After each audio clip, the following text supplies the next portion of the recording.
This video is going to be more of a talking video rather than a gameplay showcase video, and it's going to be about how you can improve, how my win streak ended, and how I kind of kept the win streak, and maybe how either I could improve or the randoms could have improved in these video clips.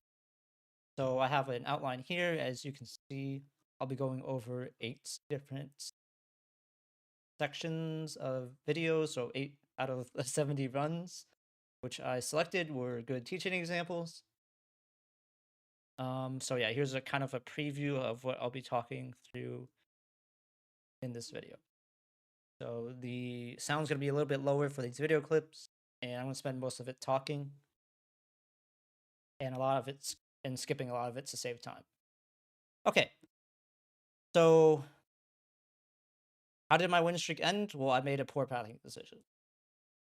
Regardless of what happens with the other randoms and how they perform, especially since they were newbies, and the point of this win streak or video was to show that I could help or carry or pull above my weight for the newbies when I get queued with them at Def 5 and knowledge share. So this will kind of help you maybe think about how you could improve your own game, and what's most important for getting like a 70 win streak. Okay, so getting into it, yeah, I lost my win streak because I made a bad decision. However, if my teammates had defeating enemies Phil's art gauge, it could have saved my scuffed decision and the disconnect that one of the randoms had, which costs a lot, but it wouldn't have ended our run. The disconnection wasn't the main reason. And I'll go into that more in depth. And then the purpose of this video, what actually mattered for winning consistently was advanced good pathing item sharing, making sure my relics don't get one-shots, making sure my teammates don't get one-shot, helping them with items. If my team is glass cannon, I pick up tankier passives. If my team is tanky, I pick up more damage passive, because you can get a lot of damage from the expedition and not just your relics. Number 2 is taking aggro as Wylder, so that people who do go glass cannon don't have to worry about dodging as much and doing okay damage. I can still contribute. And number 3 is basic boss mechanics, which I'll go into and you'll see later. The run ender, which is in this video, was Tibia Mariner, which is actually hilarious. I think it's a cinema way to end, and it does prove how important pathing is. In 70-day games, none of the Night Lords beat me. It was just a pathing mistake because I didn't adapt well enough. Okay, so we'll go into seeing how that happens. As you can see, we have all 3 players here. I'm gonna skip through this video again. The Executor disconnects. Kill a Night Invader. I deal with a disconnect. I have a video dealing with disconnects. And it was no problem. However, I didn't handle it as well this time, and you'll see why. So, 1042. One of the nuances that I feel like most people miss, even at depth 5, is circle timing. And I still make the mistake here, even though I know about it. So if you pay attention, let's see, in the pathing section of my guide, I listed out the circle time limitation. So this video starts like 1 minute later, so the key thing is this first circle is closing around here, and I'm gonna hunt the castle. So I think I actually should play through this video a bit. I want to play all the way to where I make the bad decision at 1042, I think. I do go to the castle, but there's a bad miscalculation I made here. So now it's 10:30 in, and I think around 10 to 11 minutes in to the game, the second circle is going to start closing. It's going to be bad, and you'll see why. My teammates have no items, and we're going to fight the Royal Revenants. So I think I'll just hit play. And I actually don't want to play yet because this is a talking video. And I'm going to waste time. So I decide to lead them to the Royal Revenant. As soon as it's red, I should have went away, because we are running out of time before the second circle starts closing. What I should have done is I should have just killed the Banished Knights, Trolls, Crucible Knights before and just left. So that we could get to level 7. No one had any items, as you saw earlier, to deal with this. We only have Bleed and my Night Invader weapon and my ults. They don't have defeating enemies Feels Arcade, so they won't have their ult from the crabs. And yeah, this is going to cost us later, so I need to go fast, so maybe I'll preview. We fight, fights. We bail out because the circle starts closing. We fight this other camp. It's a little bit risky. We get it done, but too late. 10 seconds too late. Now we're level 6 and 4 in day 1. And here's where the fun begins. So I do a small move here to get more flasks. Because the church is here, I could just refresh my flasks. The Recluse does it, but Recluse has low Vigor and she's level 4. So she's gonna die. And I think I can start playing the video here. Sorry. Another thing you might notice is that I have Sacred Order. I should have casted Sacred Order right here because it's gonna start one-shotting the mobs. I don't do that until later, and that's gonna cost stuff again. It's a really niche bit of knowledge, but yeah, something I could have done better. Executor dies because I tried to get him to fight that camp, so I don't really count this one as much. So reviving gives him some HP. And note that I have defeating enemies fills art gauge, so I want you to pay attention to how quickly my ult fills up, even with only a +1. And I want you to pay attention to his relics too. And for context, I'm pretty sure these two are newbies, which is fine. But that's why I can analyze. So yeah, if I had Sacred Order, I could have wiped all of these out. Instead of trying to fill my ults and revive the Recluse. So much time is wasted not using my Sacred Order here.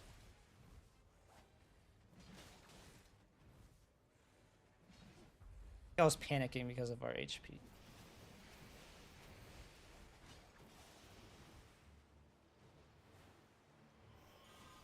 Now I finally pop Sacred Order and we go ham. At this point, I didn't realize how much damage it did, and it was actually crazy, so I was super happy. And now my ult's finally up.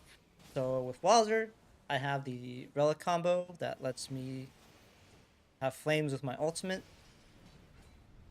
Iframe, the flames will help revive the Recluse. The flames are actually doing a pretty good amount of damage to the mobs too.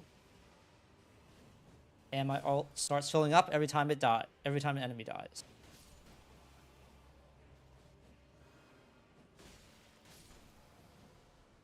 Look at that. It's just a +1 and not the double combo I had earlier.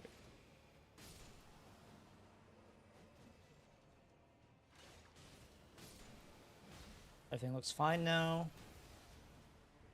I have my ults back up again. My teammates should have had ult if they had the relic by then. Oh, sorry. I also iframe with my ult and panic button because I was about to die. Another good reason to have your ult is a free iframe. Okay, now they finally have their ults. This is going to look amazing. The Executor is going to go. The Executor does not know the value of his ultimate since he's a newbie. So we'll go into that after this wave. Okay, and this is where we start losing. So I'll go back and my ult's back up. Anyway. So Executor ran physical attack ups, a +2, which I mentioned earlier. And he doesn't have defeating enemies fills Arcade. However, the one thing I noticed immediately at depth 5 is whenever a teammate does not have defeating enemies fills Arcade, it's a 90% chance that they're a newbie or new to depth 5. Like, that's how much of a difference this line is, and that's how I can instantly tell whether someone's experienced or not. And there's actually some good reason, and it's not really obvious. So I do go into why here, blah, blah, blah. I call it mandatory. You can win without it, but it is so good. It is more powerful than 24% damage, in my opinion. You might be thinking, that's crazy. 24% damage gives me 24% makes the boss fight 24% faster. Nope. You are one part of the equation. DPS is the amount of time you hit the boss, how frequently you hit the boss. You can get damage in the expedition, but you cannot buff your ultimate in the expedition that much at all. And I mentioned that if you pay attention to your games where either depth 5 players or all of your team has it versus one with versus a team with like no or only one, you'll notice the pace of the expedition is going to feel a lot slower without it. More reasons here. 24% damage can help speed up an expedition in a boss fight, but it can't stagger iframe, however, rise, cheese the Night Invaders, clear groups of mob, cheese bosses. As you can see here, it would have helped here in hindsight by a lot. It would have saved the whole run and my mistake earlier. The easier the expedition you have, the more loot you will get, the easier the Night Lord will be because the more passes of loot you get from the expedition. You can't cheese the expedition by just pure damage. You have to have skill, or you have to have defeating enemies pop your ultimate. It does also work on 2 Night Lords, Everdark, Libra, and Dreadlord. Those are pretty difficult bosses.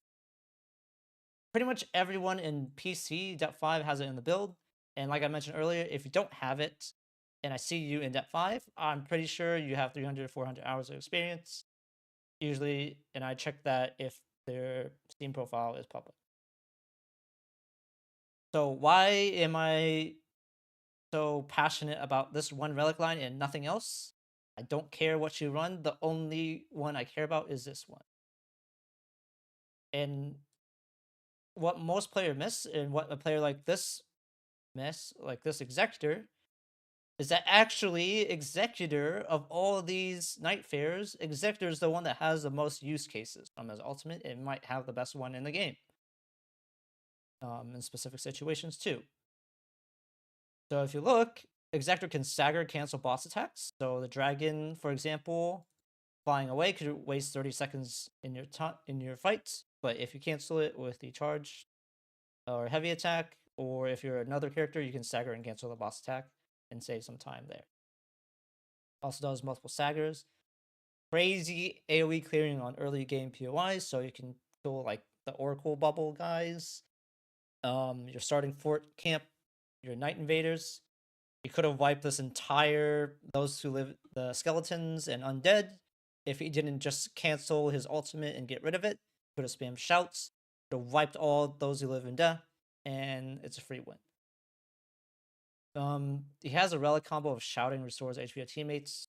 Decent, but not the end of the world if you don't have it. It's a free heal for Executor. It's a free flask for you to use during the day. So as you can see, his HP was low, but if he had more ultimates to pop, he could have just kept restoring himself. And I've seen good Executors use it for movement or speed, for escaping the rain or catching up with your teammates. It can also help with revives. The roar attack, the transformation animation itself, it's extremely tanky and has a lot of damage reduction even at that 5 scaling now. And it's an iframe. You saw earlier that I utilized the iframe for my ultimate, where I would have died. So yeah, what bothers me personally is that if you're trying to win, like, okay, you can have any build you want, but if you're trying to win and you're trying to climb, there's a reason why this is so powerful and so misunderstood. That +2 physical damage, if you compare on paper the +2 physical, +5-7% damage, physical damage, which by the way, like if he's spamming Rivers of Blood, a lot of his damage is going to be coming from his arcane, and the Rivers of Blood will do split damage from fire and physical. So you're not actually getting 5 or 7% damage. If you compare that 5 or 7% damage from the opportunity cost of dedicating a whole relic to defeating enemies Phil's art gauge, if you're asking me which one I would rather have as an Executor, and you see all 8 of these benefits of having your ultimate for like encounters or even this specific encounters, it is crazy to me that, I don't know if it's crazy, but it's surprising to me that people don't see the value in their ultimate and defeating enemies Phil's art gauge, and that they will sacrifice 7% damage when you get all of these benefits. Not to mention, it helps your whole team. Whereas the 7% damage might help you. But there's so much utility you can get from your ultimate, and that includes every single Nightfarer, as you see here. Even the Recluse. So I'm usually fine if Recluse doesn't have it, but I can tell 90% of the time when I get Recluse with defeating enemies fills the Arcgauge, they're going to be a pretty good or experienced player. If they don't have it, I'm pretty sure they're a newbie who doesn't understand the value of it yet. Just fine. It's not obvious. For example, even though I don't play Recluse, as a teammate, I can see how powerful this line is from my expedition. So, number one, selfishly, it lets you spam your spells during the expedition without needing to waste time regenerating FP. I mentioned in the guide that damage equals the amount of times you hit the boss times your passive. So you actually have to hit the boss itself. If you do it frequently without having to regen or spend time on the cast animation, you could do more damage during the expedition for certain Night Lords. So selfishly, it lets you spam, which you'll see later, it lets you spam cast your spells and do a ton of damage that way and speed up the expedition. It also lets your teammates spam more because they're getting FP back. And there's also other benefits, but again, this is going to take way too long and not going to get into any of the clips, which people are probably interested in seeing. So, yeah. Those are just my feedback for, like, when I see two newbie players at depth 5, and obviously I was responsible for this loss and the loss of my win streak. But yeah, that's the value of defeating enemies fills the Arcgauge, which helps you with pathing mistakes, and especially at lower depths where you can't really dodge the bosses as much, or you're not used to the bosses, you can cheese them, like depth 5 players still. Okay, so now we're gonna. So yeah, we lose this, and then I'm gonna go into.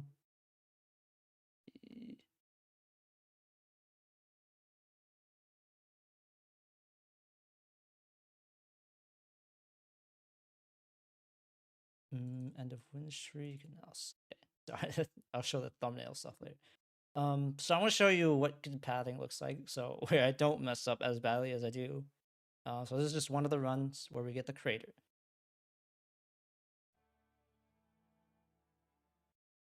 Let's see. So I'm pretty sure the Undertaker was a newbie. I'm not sure about the Recluse. I don't remember. I'm gonna skip through again. But he does have defeating enemies fills Arcgauge, and so does Recluse. Pretty awesome for me. I love seeing that at depth 5. I know I can trust my teammate. And what we're going to do is the same formula I've been using for this forever. So this is going to be focusing a bit more on pathing. But I have a general formula. It's prioritize the Night Invaders, do Castle Day 1, and then fight the bosses for more items. Pretty simple. So what we're going to do is we're going to go to these Night Invaders, clear them out, clear the castle, and then clear the crater. We do the first POI, the fort, who cares? We have our ultimates. Because we have defeating enemies fills Arcgauge, we filled it up. The Executor can use, the Undertaker can use it. We kill the Night Invaders at level 3, no problem. And we want you to know, Damage Negation full HP with Hoarfrost Stomp, pretty OP. Another Damage Negation full HP. I'm set for the rest of the run for my teammates, so I'm going to be sharing those. I'm going to selfishly keep one. So, really important to item share. And that's a really big part of how I get like a 70 win streak, is I'm thinking about my teammates.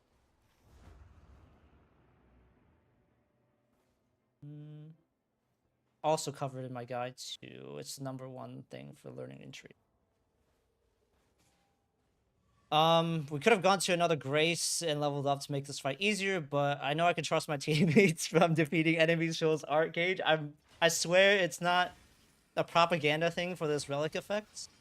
I swear it's actually how I can tell whether someone's a newbie or not at depth 5 most of the time. Obviously, there's still good players who don't run it, but it's a really good, like, way to identify people or categorize players. So, yeah.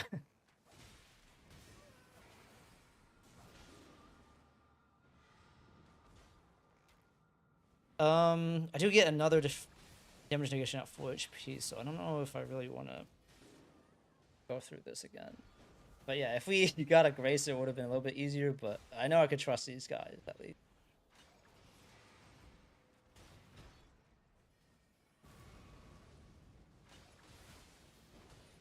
Yeah, I'll go back to the outline because I'm bored.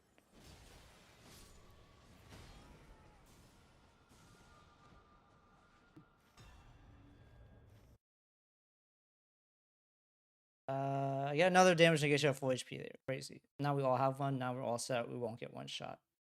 Well, actually, I won't get one shot, but the Recluse could get one shot if they don't have their ultimate. Oh, blah, blah, blah. Okay, I'll go into that later. Okay, so the next thing is 1758. Using my formula again, we're going to clear this is after day 1. We're going to go clear the POIs, and I'm going to min-max the heck out of the crater. Because we're going early, a lot of people go too late, but I go early so I can get extreme value out of this. I'm going to show you the intricacies of... I'm pretty sure this Undertaker had 300, 400 hours, but they don't know this trick where there's a high chance of getting really good loot from these bodies. I can show you how to get here. It's after one of the bosses.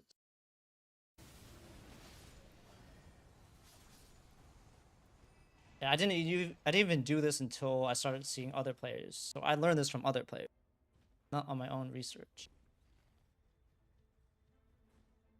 I open this body. It is what one of the rarest items in the game, but you can get legendaries off these bodies, so might be worth a few seconds.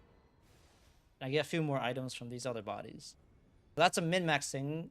A depth 5 player with 300, 400 hours might not know, but someone with 1,000 who has played with a player like me, or I played with the other players I figured this out from or learned from. There you go. That's another thing you might not know even after reaching 400 hours, depth 5. Okay. Who cares? And here's where I'm going to show you another difference between like a newbie depth 5 player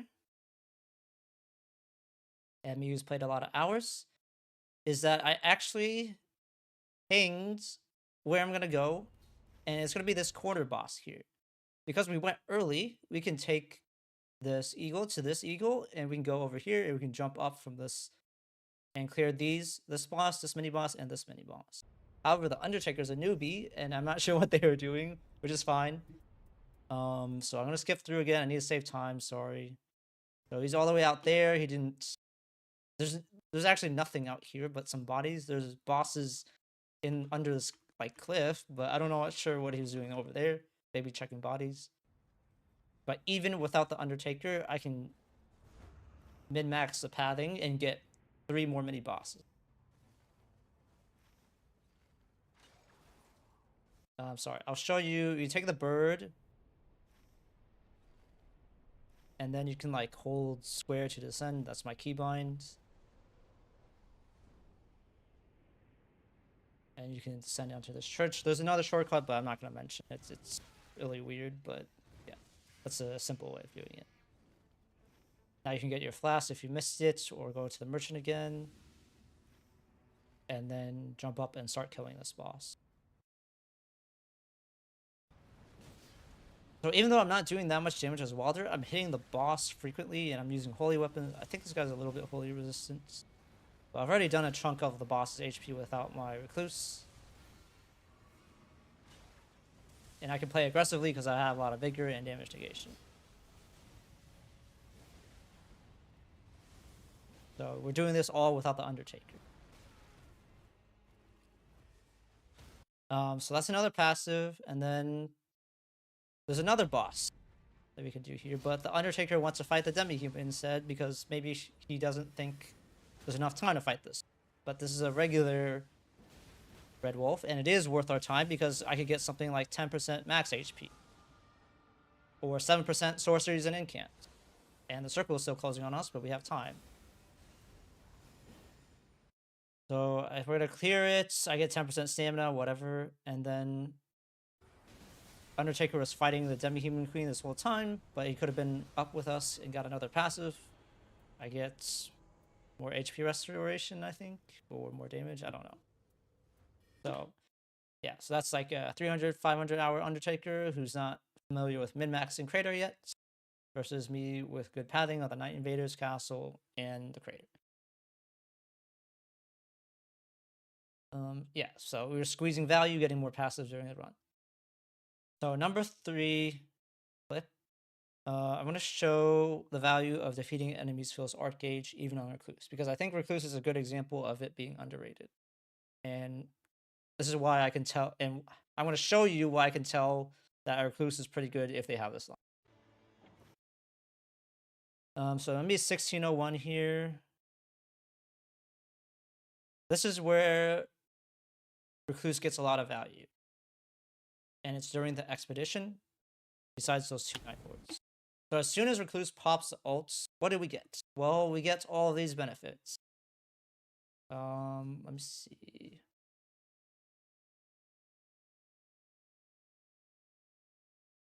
Whenever Recluse has an ult up for the boss fights from killing trash mobs, we get all these benefits. And you're going to see that in this video, or I mean this clip. So I'll go show that, and then I'll talk about it. Pay attention to Recluse.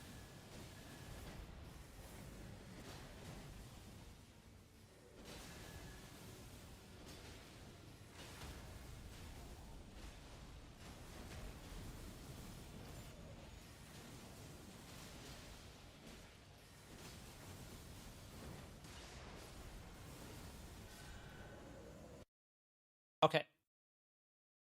You might not think about it.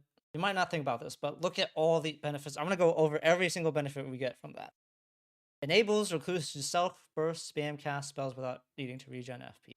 At no point did this Recluse ever, in this entire red build building hunter fight, this Recluse ever needed to spend time sucking FP and regenning it. Because the ultimate was up, he could spam cast her spells that entire time and do a ton of damage without ever having to suck FP or regen FP. That's the number one thing. If you have balancers, I didn't have a good guild or Astral War to use, it helps your teammates as well. That's a ton of DPS. That's going to save you time in an expedition. If it saves you time in an expedition, you get more loot, which helps you with the Night Lord. Okay. She also has ultimate art raises max HP. I don't think it gets utilized here because she doesn't get hit because Iron Eye and me take aggro for her. I don't know if she has a blood loss one, but you can get more damage from the blood loss effect. And also, the AoE clearing for the trash mob. So how much does her ultimate charge my ult, is what I'm wondering. So another thing you might miss is that, I don't know what to call it, but it's like a chain effect. Whenever you cast your ultimate, you'll likely kill a few enemies, and that's going to charge everyone else's ult.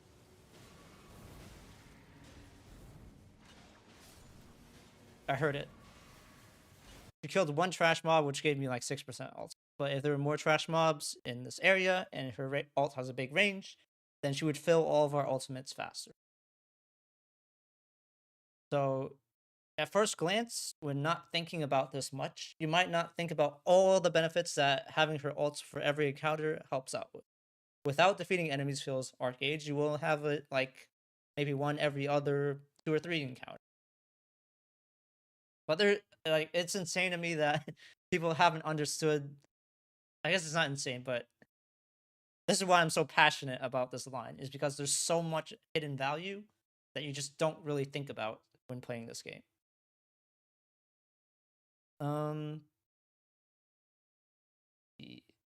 And one of the things I wish I showed more was more deletion runs, but they're kind of boring.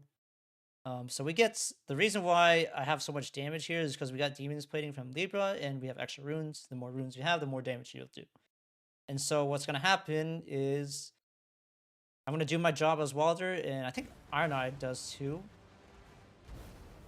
We're going to take as much aggro as we can by hitting the boss aggressively, so that Recluse can do Recluse things. So we have, yeah, so that's Libra's bone plating. And as you can see with the ultimate, this doesn't really apply as much because you'll usually have your ultimates without defeating enemies fills Arc Gauge for the Blind Lord, but it does help. But Recluse is going to be a good Recluse, and because we took aggro, she can just spam cast and delete Fulghor. And I'm doing some okay damage too.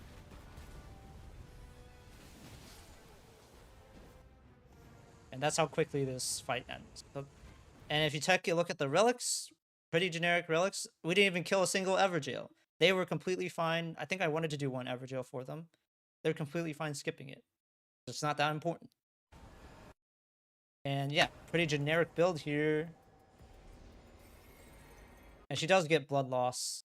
Oh, she has this relic. So she does get more attack power during the expedition when she casts her ults. Generic build here, Iron Eye was just skill with Vigor. No issues with this whatsoever. The pathing was easy.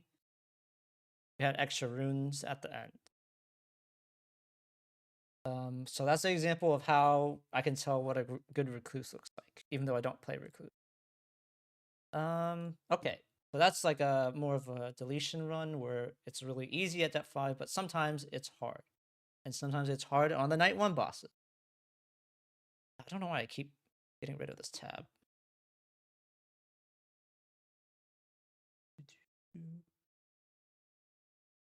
Oh god, this video is going to be too long, isn't it? Okay. So maybe this will help one person who likes these kind of videos. I don't have that attention span. Anyway. So I'm going to show a video where we have 2 Glass Cannon. This Iron Eye's relics look really sus, but they're like so close. I don't know. This is a Reaper Duchess Glass Cannon. Typical Duchess Iron Eye Glass Cannon depth 5. Everything's fine and dandy. We are level 10, a night 1 boss, but I think I have Libra's debuff for eventual greatness. So I have lower vigor than usual, which actually does cost me. So Demi-Human Queen, Demi-Human Swordmaster. Pretty easy, right? Everything's looking good. We have our ultimates up. Iron Eye dies once, no problem. But even though this is an easy boss, it's dangerous because it's F5 in their Glass Cannon. Okay, Duchess gets one shot for whatever reason, no problem. Depth 5 is dangerous. And then Iron Eye gets one shot again. Depth 5 is dangerous. I don't know why I did that. I lost my life there, and the run would have been over. My win streak, I think it was like 30, 40. I don't know. It could have ended just like that. One misclick, and it's over. But on Wylder, got saved. And like, this is the easiest night 1 boss. But I've had night 1 losses before. It might happen 1 in 70 games, but it still happens. Even though I'm aware of it. So yeah, depth 5 is dangerous. As easy as these bosses are, we're level 10. I have the debuff from Libra. It is dangerous. But it's my job to pick up my teammate. So I do my job to keep my win streak. Eventually I picked them up, whatever. I think they were low bar. Did I have my ultimates? No, I did not. Okay, so I picked them up. Everything looks great at 16-15. We got rid of the Swordmaster, no issue, right? Well, there goes Iron Eye, 1 shot. Now he's 3 bars. And now it's a little bit sketchy. Now I'm starting to get a little bit worried.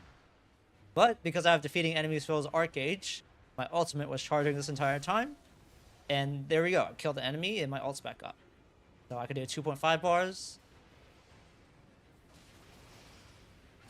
Or 2 bars instantly. And my flames will help with revive. I have my hook shots. Easy peasy. Great.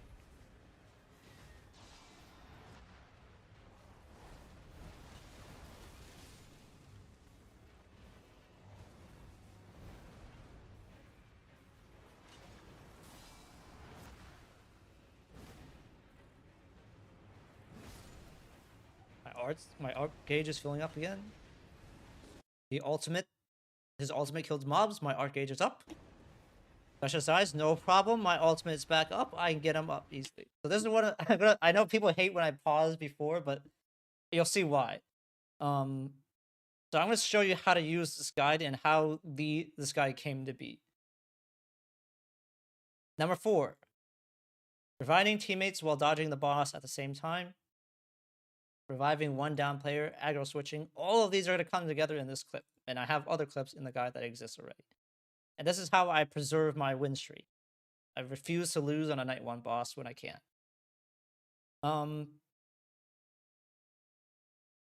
And this is an aura farming mode. I haven't said aura farming yet, I think, but this is an aura farm moment. So I'll play the clip now.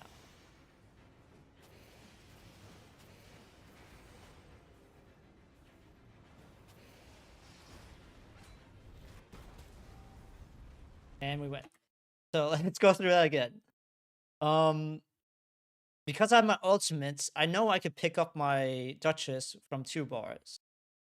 So I'm not worried about the boss who aggro switched the Iron Eye. So the Iron Eye's gonna lure it, I'm gonna focus on revive. I don't even know why I hit for here. I could have just ulted. But they're gonna start pinging because they're scared. They want to warn me that the boss is coming. Because what a lot of newbies do is that they don't unlock the camera. They don't keep the boss in range of their camera view while they're reviving their teammates. So they might get killed while the boss aggro switches when you start to revive. But because I've done this like a bazillion times now, and it's part of my guide for a reason, I don't need their pings because I'm already prepared for this boss to come after me. And I'm not scared because I have an ultimate here that I can just pop as soon as it gets towards me. Or it starts animating. So there's the ping. But I have these principles down from my guides, and I hit the boss. My art has been being charged from defeating enemies with his art gauge, and we win. And I save a run that way. I could have lost without Wylder's passive, and that could have been the win streak gone already. Another Night 1 boss example. That 5 is dangerous. Every time I queue in, I don't know if I'm gonna win or lose. I know I'm gonna win most of the time, but I don't know for sure. Because humans make mistakes. Okay. So another... Oh man, this video is so freaking long. Okay, so another video is just gonna be another deletion run. We're gonna be deleting Everdark Noster. I'm learning from others from my own guide. And I'll show you that here. So let's go to Everdark Noster.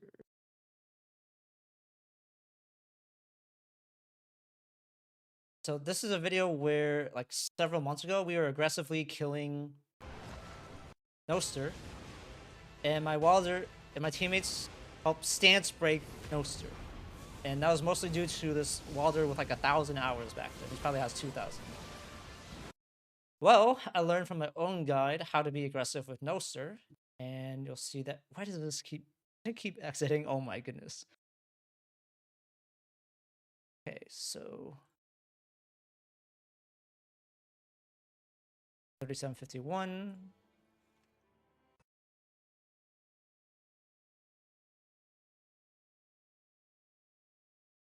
So we're gonna delete Noster in like a couple of minutes. In 2 cycles. Actually, like 1 cycle. So remember that Wylder from back then? Well, I'm Wylder now instead of Revenant. So we know that mechanic I mentioned earlier in the guides, where after that laser attack, you can hit Animus for a bit. Didn't get a lot of value out of it here. But it's actually going to go on Noster, because we killed everything so quickly. And this is actually going to make us... It's going to be faster than Farthest. So you can trigger Bleed, and that Bleed will affect Animus. So it'll chunk off Animus, and we're just spamming Rivers of Blood. Fire damage too. And we're being super aggressive because we know we're boss mechanics. We have enough damage negation to survive getting 1 shots.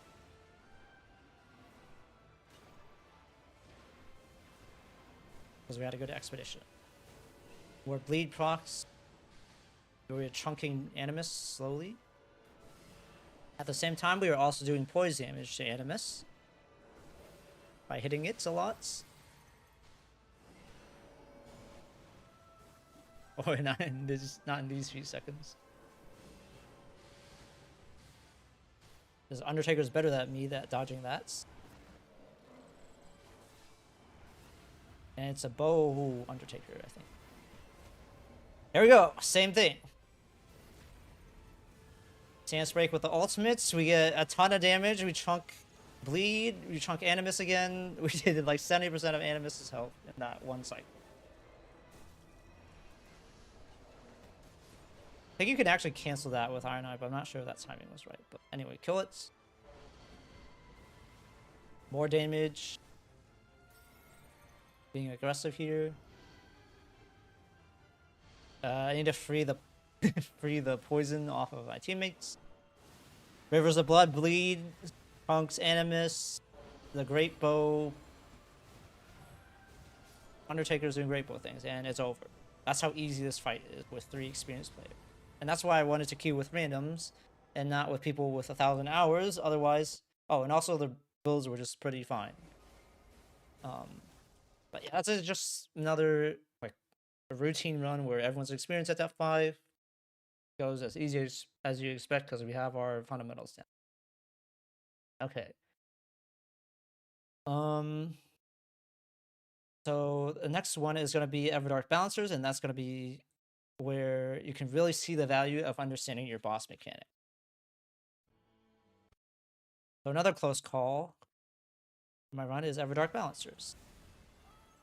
I'm pretty sure this Wylder was also not experienced. I'm pretty sure both of these players had under 500 hours. So it's going to be... So I was scared, obviously, for Everdark Balancers. But we're still going to win. So 39-14. I don't know why I have 39-14.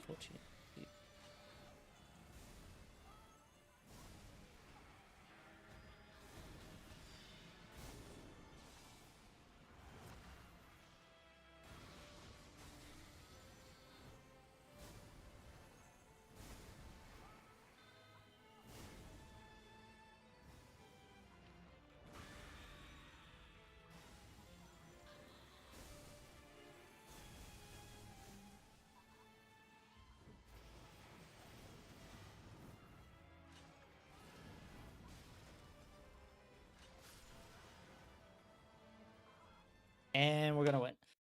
So let me go back and what I wanted to analyze. So if you're not thinking about your games that much, here's what you can think. Here's what's actually happening, and here's what's in my mind. Step 5 is dangerous, especially if you go Glass Cannon like these two did, and you don't get enough damage negation. One attack, both my teammates got wipes. I'm eating everything. The one run where I went full Vigor, or like my mid build with more Vigor, I had no damage negation at full HP. I just had straight up 2,000 Vigor because I cleared a lot of churches. But at this point, the run could have been over. I could have gotten one shot as well, but I'm using a mid build with Vigor and some damage. I'm not going without damage. My recommendation is at least 1.4 times damage at depth 5. But anyway, you have, in order to get like a win streak like this, you have to be able to deal with this situation. And I already knew from the behavior of my teammates and their builds that they were probably less experienced. So I'm going to focus on getting at least one person up. And this is where mechanics start to play in. Knowing the timing of the dodge for this attack is super useful. Keeps me alive. The run could have ended there like I killed those two. Knowing that this is the spear balancer, I know that I don't know exact strafe, but I know if I dodge into the balancer, I can avoid most of its stab attack, as you'll see here.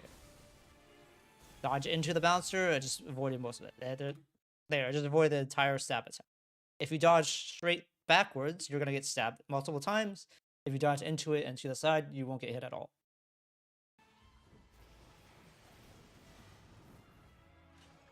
Hookshot Wylder. I have enough HP to just tank these light attacks. And we're going to win. So that's just like another Everdark Balancer's close call. How you can clutch up and be a big difference in your run, even though you're one player. 7. Why do I keep getting rid? What is going on?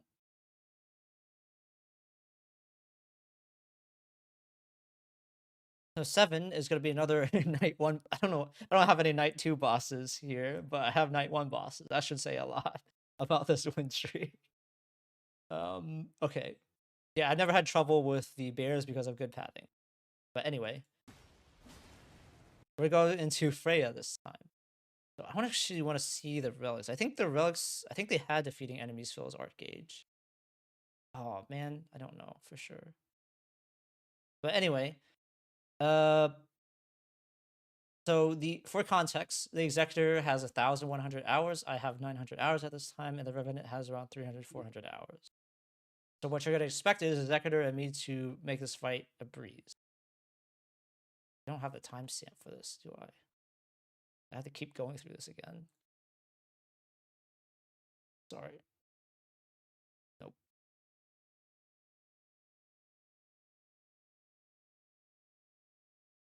Okay, I don't have the timestamp for this. Here it is. Even at depth 5 scaling, even though we had a good pathing run, everyone makes mistakes. There we go. Now there are 3 bars, 2 bars in this fight. And now I'm stuck. I have spiders swarming me. Freya's after me. But guess what? I have defeating enemies fills art gauge. So I just start chopping down these spiders. And my ult gauge is building up. Guess what? There's so much value you can get out of Wylder's ultimates. As you can see...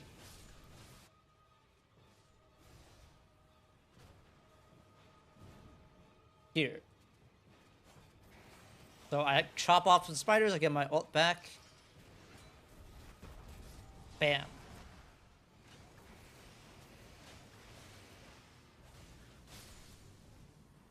And we win. So yeah. And get you out of sticky situations. Like I said, whenever I mention that someone's like an inexperienced player, that's supposed to be like a forgiving thing. Like I'm not gonna expect someone with 300 hours to 400 hours to know the things that someone with 1,000 hours is. And this Revenant was nice too. I think they like bowed at the end. But anyway, that's just kind of what I want to show. That even with having all this experience, step 5 is really tough, and it can end. I can win 70 times, but I can mess up one time on a pathing decision and lose the win streak. And then to close it out, it's gonna be Everdark Fulghor. So everyone's, for some reason, at Step 5, Omega confident in their Fulghor fights. But for some reason, I always remember the Fulghor fights end up the sketchiest. Because of their overconfidence, and I have been victim of being overconfident in the fight and lost a 26 win streak before because of it. I'm not just blaming them, I've literally suffered from the same thing. So even though this video is freaking long, there is still value in this. So one of the things that people still don't understand at depth 5 is how Vigor can help you out, and the breakpoint for how it helps you out. To actually get use out of Vigor, the one thing you need to know is that at depth 5, the bosses are going to do on average about 1,500 damage per attack. There's a lot more different numbers that go into this, like affinity, physical damage resistance for Nightfarer, but this is a general guideline. However, it can do up to 2,000, 2,200, specifically the Dreadlord Transition Explosion and Everdark Gladius attack. So in order to survive most of the attacks, or 95% of the attacks, you need 40% damage negation and 1,200 figures. But 40% damage negation could come from anywhere. It doesn't have to be damage negation at full HP. It could be affinity, physical, it could be successive bubbles, blah, blah, blah. And you need even less at lower depths. I think at depth 3, you only need a little bit of Vigor to survive one shot, no damage negation at all. At depth 4, you need 1 damage negation at full 40%. Actually, let me just type that down here. So depth 3 in general, like +3 Vigor or 10% max HP is enough to survive getting one shot. Depth 4, need 1 damage negation at full HP, maybe a little Vigor as like Revenant or Duchess. So the bosses might do something like 1,000 damage. And I do have the scaling chart in my guide that someone made. So if you understand this, you can avoid getting one shot most of the time. At depth 5, the requirement is really higher. However, even if you have 1,000 Vigor, what you can do is, instead of getting 40%, you get 1 damage negation and then you get plus 12% affinity, plus 12% physical, and now you have enough to survive getting one shot. So I did that a lot as Revenant because it's really difficult to get Vigor, but it's super easy on Wylder. So that's why he's super tanky. So that's how you gauge these numbers, and I'm going to show you that Depth 5 players don't understand these numbers yet, too. A lot of them don't. In this clip. So 2487. So yeah, keep those numbers in mind because they're going to show up in this video. 2487. 87? I don't know. That's not a real number. What? What even is that timestamp? Sorry, I don't know what I was doing. I'll just find it again.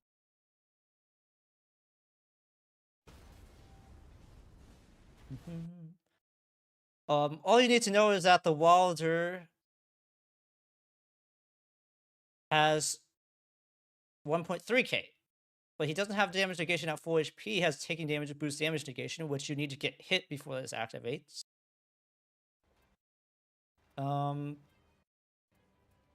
And what I'm going to do is I'm going to spend time trying to give him the successive attacks, which he can use to skill spam with Morgoth's Cursed Sword. Not drop it like 10 times and ping it like 10 times. I'm sorry I haven't gotten the timestamp for it, though. But I think I'll go over it again. This is why I'm checking his inventory. And here's what I've been trying to give him the whole, like, night 2.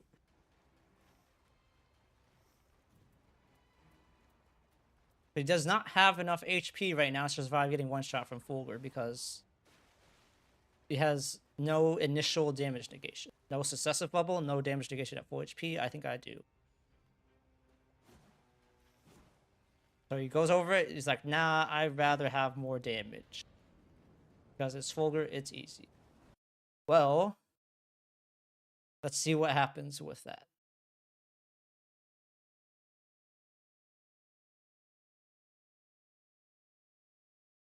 So everything's going fine. He's really low health. He survives for whatever reason.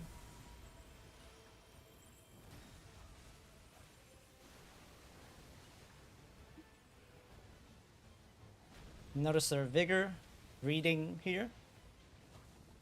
Getting healed by a flask, maybe.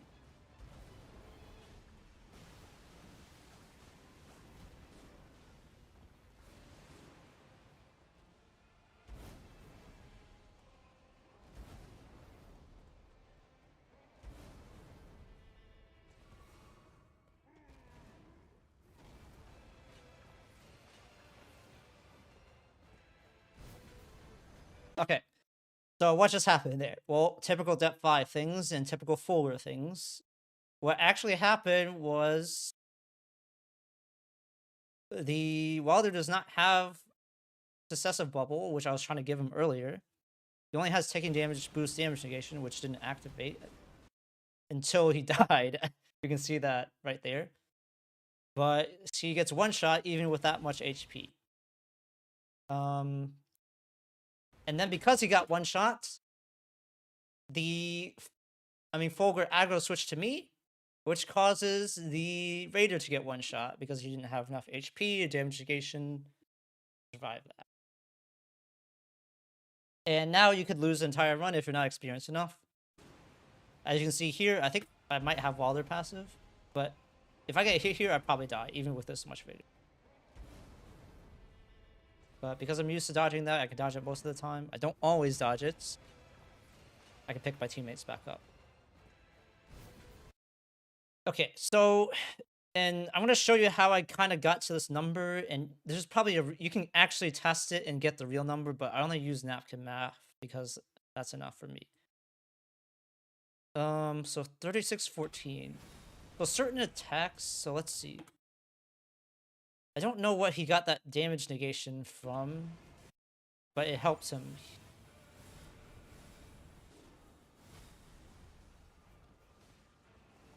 Right here, he's gonna get stomped, but he's gonna survive. I don't know what the other damage negation he got was, but that's how much damage regular Fulghor does. or Everdark Wylder does. I think I'm also gonna get hit here, but because I have Successive Bubble, I'm not gonna die. Let's see me get hit. Oh, he doesn't. He got one shot again. So I got hit, but because I had the Successive Bubble from triggering my hook shots, I barely did anything. I have to use less of my flasks. We're good to go. While Raider doesn't have to clutch. I get swiped again. I have a ton of Vigor to just tank that attack fully. Because that was a light attack. And then we win. Oh, I also want to... I also want to flex somewhere. Where's the RFR moments? Not there. Right here. I wouldn't recommend this unless you have Damage Negation at full HP and this was Vigor, but this is an RFR moment you can do if you know the timing of that dot. Or if, yeah. Whatever. Okay. So, oh man, I'm gonna be so scared to look at the runtime of this video. But the conclusion of this win streak in this video is, while climbing from 0 to 999, can't control your teammates that much. But you can always influence the outcome of the game so much as one player, and you can improve for the next time. So that means if you die to a boss attack and you don't know how to dodge it, go watch a YouTube video of how to dodge it, or do a solo run.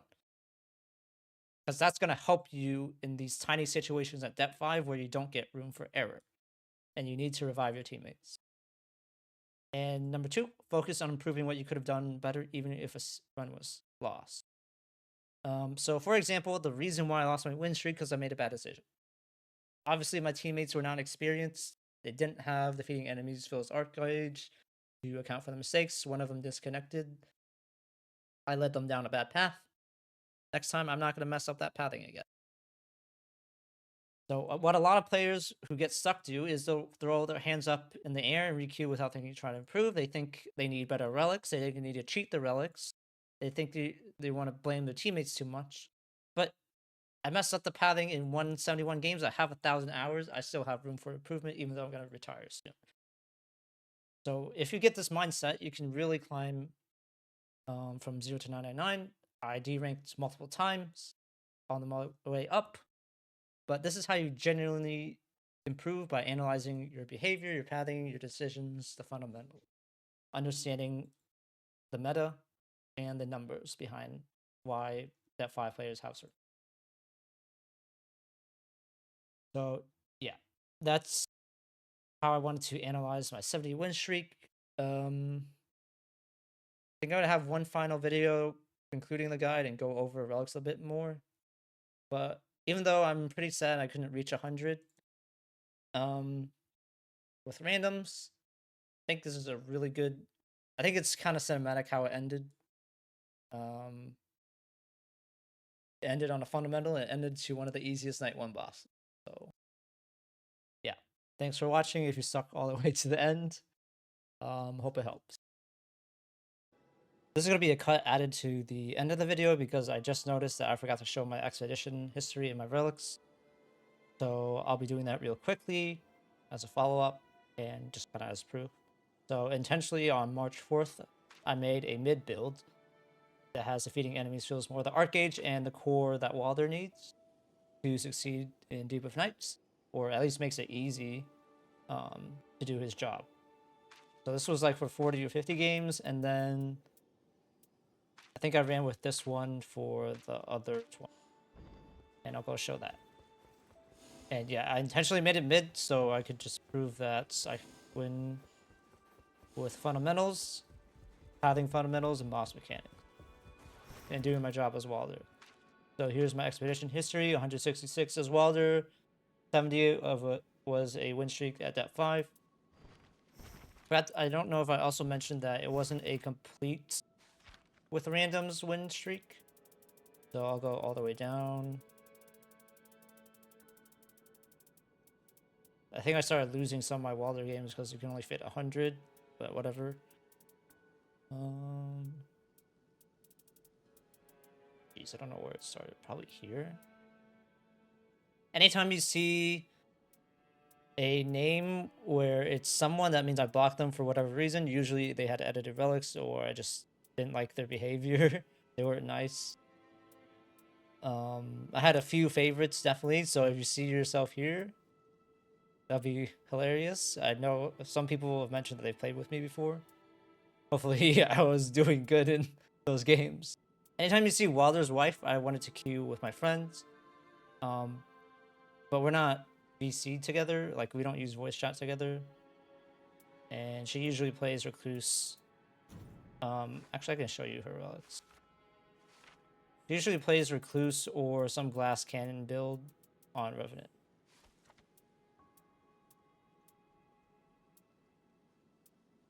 I definitely had a few favorites. I hope I could find them here. Don't want to take too long.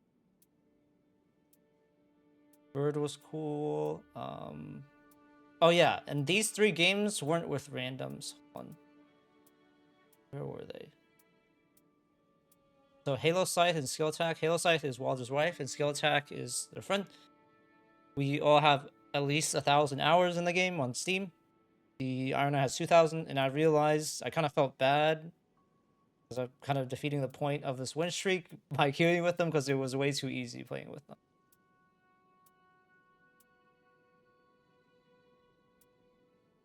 I really like playing with this duo. I'm looking for a specific Recluse that I really enjoy playing with. This guy had so many defeating enemies fills the Archage as Recluse, and he was actually so good. I don't know why he had. I think because his relics just had it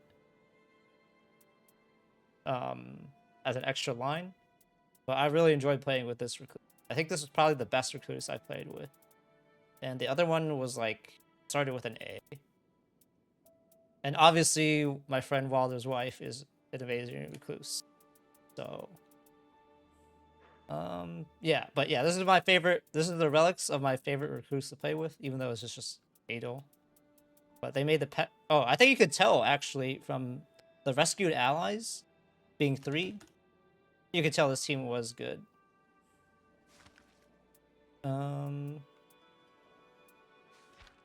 More edited. Oh, okay. The classic Reapers. So these guys both had duo together and had the Reaper build, and it was holster, and I was taking aggro, and I really didn't like playing this game because it was dumb. And they were pretty bad too. I think they were at 300 hours.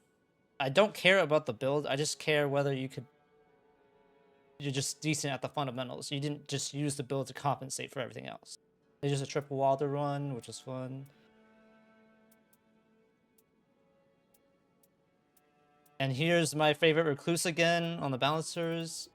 If you're out there, you did a great job on Everdark balancers. I think he took less likely to be targeted, and then, yeah. And you'll notice that I never actually got to fight Everdark Libra as Wylder, which was really disappointing for me personally, because these other appearances, I path to camps and we got less likely to be targeted. So here's on the Revenant, here's on me, and we would have won anyway for sure. And do these guys have cheated relics? I don't think so. But anyway, we had less likely to be targeted, less likely to be targeted. We were ready for Everdark Libra because I was pathing to camps, less likely to be targeted, less likely to be targeted, less likely to be targeted. And as you can see, did I do camps in this one? I don't know. Here? Oh, I really want to show this one. Oh, damn. I think I got less likely to be targeted from these camps by opening chests, but they don't show up. Oh, well. So, yeah, that's just what I wanted to cover. Oh, and here's a loss again. It kind of just plays over at the video. We died to be a Marine. And, yeah. Here are the relics again. Here are my relics. So, yeah, sorry, that went a little longer than I thought. I think I got too excited, but yeah, that's about how it went overall. Thanks for watching again.